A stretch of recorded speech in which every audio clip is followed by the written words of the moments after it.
Hey, it's Lauren coming in today with the complete guide to being a Slowmad. So we'll start off with what is a Slowmad, the advantages of being a Slowmad, the disadvantages of being a Slowmad, and then my story and kind of why I decided to be a Slowmad. So starting off, a Slowmad is a digital nomad that lives in a place for about, say, like 6 to 10 months of the year, and then they travel the other, remainder of the year.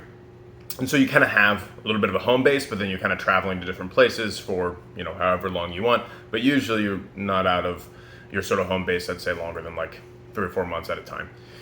So the advantages of this, as you can tell right off the bat, is that family, friends, and connection, it's gonna be a lot easier to maintain your friends and family and connection, or maybe even relationships. It might be easier to do that when you have a home base that you're always constantly coming back to.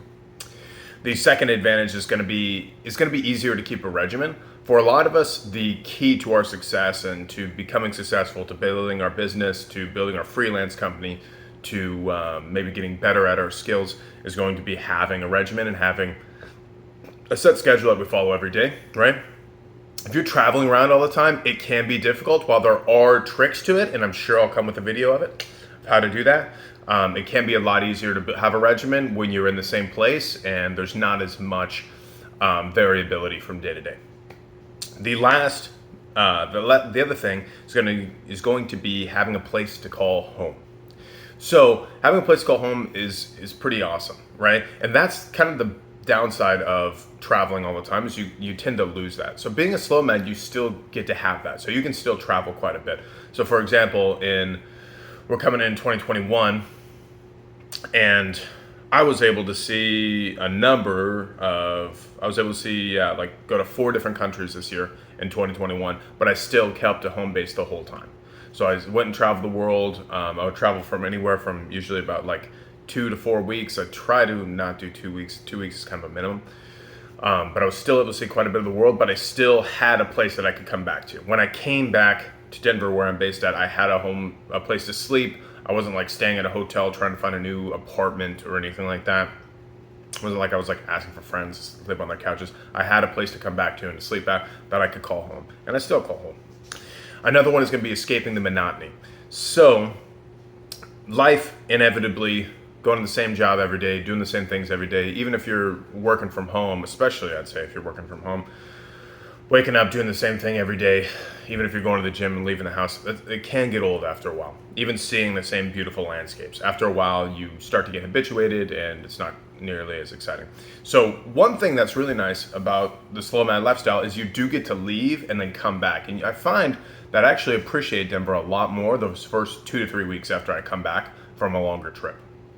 Whereas if I'm there every day, I kind of get used to the park that I live by and some of the people that I'm with and stuff like that, and I get a little bored. So it allows you to escape the monotony. So disadvantages: throwing away money on rent or a home. So this is a big one for me that I can feel big time right now, is I am throwing away money on rent. And so there are ways to sublet and stuff like that. I can't sublet with my current situation. It's going to be kind of a nightmare if I wanted to. So you do end up kind of feeling like you're getting gyffed there a little bit. With a house, obviously you have an investment that can help, but you can sublet, right? You can Airbnb. There's ways to do it, and actually that's my goal for 2023, is to have something set up to where I can Airbnb and make some money off my house while I'm out of town. And then on the friends, family, and connections, on the disadvantage side, is you are going to be a little more removed from those friends and family. You're not going to be as close with those folks as you would be if you were there obviously all the time, right? So while you still stay close to them, you'll find that you may not be quite as close to them as maybe you'd like, or they're just kind of used to you being gone all the time. So you can see a little bit of a disadvantage there. So finally, why am I a Slowmad? And why should you care? Because it's a great story. That's why. And you need to watch this to the end so it helps me out with the YouTube algorithm. So why am I a Slowmad? So I spent a year teaching English in Vietnam. Anybody who knows me knows about that.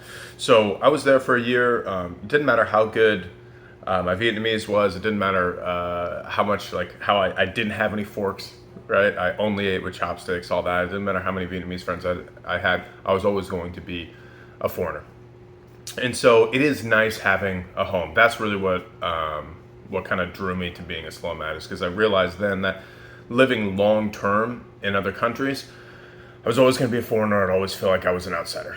And I'm fortunate enough that as like a white guy in Denver, I fit in perfectly, right? And so it's like I'm fortunate enough to have a home where I fit into like right away.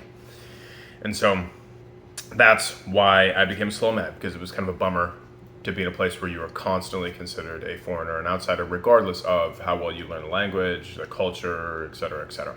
So this is Lauren, Digital Nomad Lifestyle.